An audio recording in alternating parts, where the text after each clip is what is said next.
Elton, të përshëndes, ku është përqendruar ky aksion ditën e sotme dhe sipas informacioneve që ke mundur të sigurosh, cili është bilanci i këtij aksioni që kur ka nisur në muajt e verës?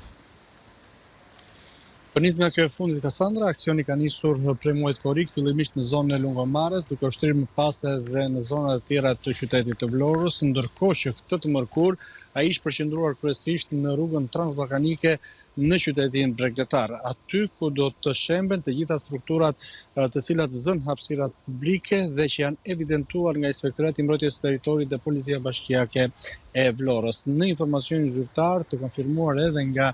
Inspektorati i Mbrojtjes së Territorit të Bashkisë së Vlorës, bëhet me dije se deri më tashmë nga nisja e aksionit, pikërisht në muajin korrik, janë shembur 251 struktura të cilat zilin në hapësirat publike, kryesisht në zonën e Lungomarës, pasi aty nisi dhe aksioni dhe aty u përqendruar në fillim për të vijuar më pas edhe në zonat të tjera të qytetit të Vlorës. Ndërkohë, për sa i përket rrugës transballkanike, janë rreth 120 struktura të tjera të cilat janë evidentuar dhe që priten të shemben gjatë ditës sotme, por edhe gjatë ditëve në vijim. Normalisht fillimisht do të kërkohet edhe të gjitha bizneseve të cilat kanë ndërtuar këto struktura që t'i largojnë vetë, në rast të kundërt më pas do të ndërhyjet me mjetet e vetë Inspektoratit të Mbrojtjes së Territorit apo edhe të Policisë Bashkiake në rast se vetë subjektet nuk do të marrin masa për largimin e strukturave të cilat zënë hapësirat publike. Megjithatë,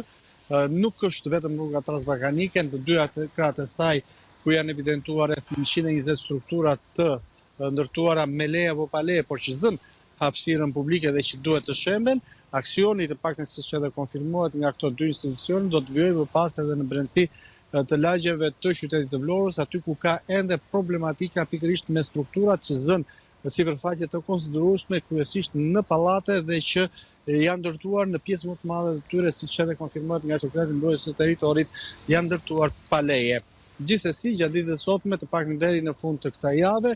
do të vijohet me ndërhyrjen që ka nisur në rrugën transballkanike dhe më pas do të vijohet edhe në brendësi të lagjeve të qytetit të Vlorës.